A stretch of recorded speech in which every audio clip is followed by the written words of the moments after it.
Now the idea of the Holy Trinity, in which the Christian, the bulk of Christendom, including the Anglican Church, the Roman Catholics, the Presbyterians, the Lutherans, the Methodists, almost as a whole, they believe in this thing called the Holy Trinity. In the Christian Catechism of the churches, they say, I'm quoting, that the Father is God, the Son is God, and the Holy Ghost is God. But they are not three gods, but one God. This is the Father is Almighty, the Son is Almighty, and the Holy Ghost is Almighty. But they are not three Almighties, but one Almighty. It continues. I am quoting the Catechism. It says the Father is a person, the Son is a person, and the Holy Ghost is a person. But they are not three persons, but one person. I am asking, what language is that? Is that English? It sounds English, but this is not English. Person, person, person, but not three persons, but one person. I said, what language is that?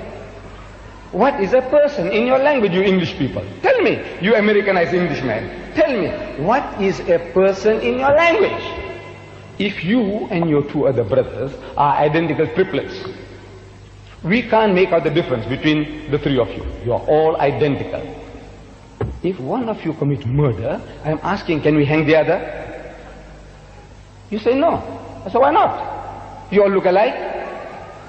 So he tells me, no, he is a different person. What makes him a different person? It is his personality. If the personality is different, he is different. And when you say, the Christian says, in the name of the Father, and the Son, and the Holy Ghost, I say you have three distinct mental pictures in your mind.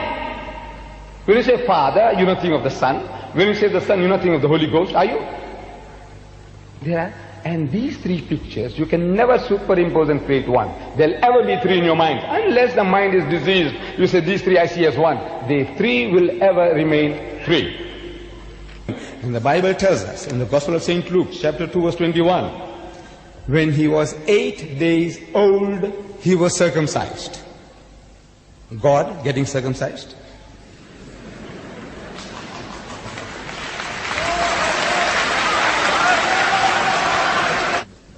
When he was 8 days old, he was circumcised and named Jesus by the angel when he was in his mother's womb. Who was in his mother's womb? Jesus. How did he come out from there? Like you and me. Who? God. I am asking, if you were a nurse, you can imagine any situation. If you were a nurse 2,000 years ago in the stable, helping Mary when she is delivering the child, can you for one moment think that that helpless little creature with all the filth and the muck, your God, your Jehovah, your Allah, astaghfirullah. No, the human mind, it repels the idea that this puny little creature, which made his mother impure for 40 days, that's what the Bible says. She had to be purified after 40 days. What made her impure? The birth of a holy God making her impure? No. He's a human child, like you and me. It made Mary impure for 40 days. She carried him for 9 months. I say, Jesus Christ never claimed at any time, I am God or worship me. On the contrary, he said, my Father is greater than I. He said, my Father is greater than all. John chapter 20 verse 29. He said, I can of my own self do nothing. John chapter 5 verse 30. He said, I can do nothing. God can do everything, anything. Except. Our brother Shorosh was saying that God can become a man.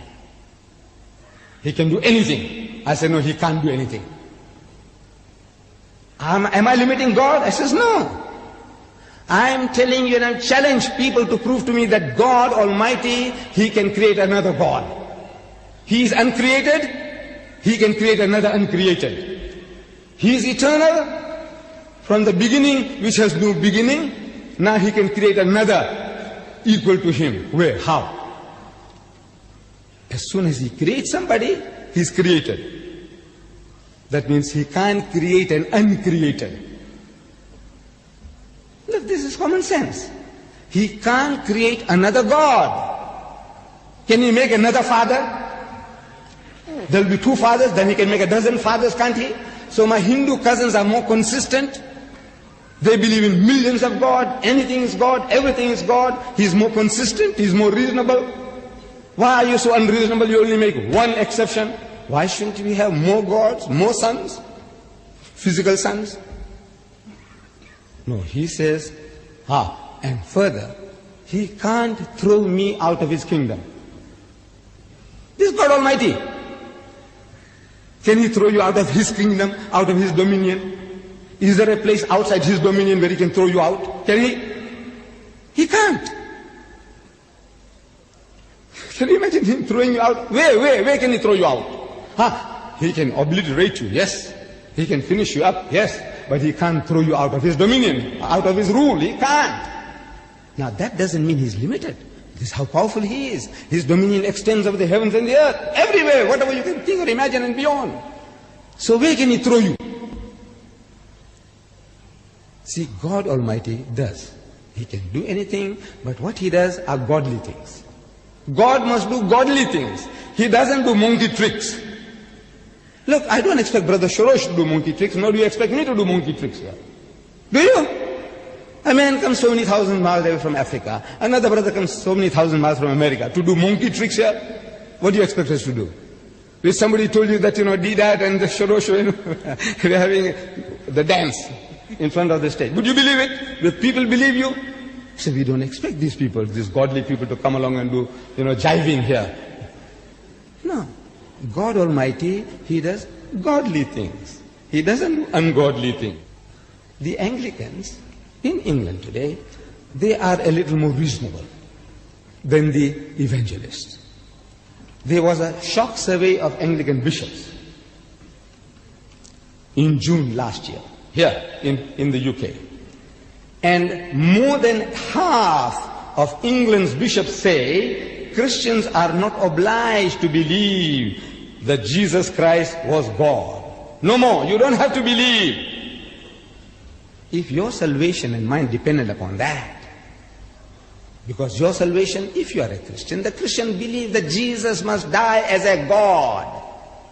Because one man can't carry the sins of the world. If he died on the cross, we say they didn't kill him and they didn't crucify him. We prove the point in July here. We will not go into that. But the Christian must believe that Jesus must die as a God and not as a man. Because one man can't carry the sins of the world. So God died? You are asking. You believe that God died? You say he's eternally mortal and he died. So once he dies, what happens to his creation? The power, where it's coming from, this power that's coming into this hall here. The substation or the head station. If they switch it off there, what can you do with all your switches? Finish, you're gone. You are in darkness. If God Almighty, if his light is extinguished, who runs his universe? Who kept it going? For 3 days and 3 nights he was away in the tomb, as the Christians, the dead. For 3 days and 3 nights. For 3 days and 3 nights who was controlling the universe? Who?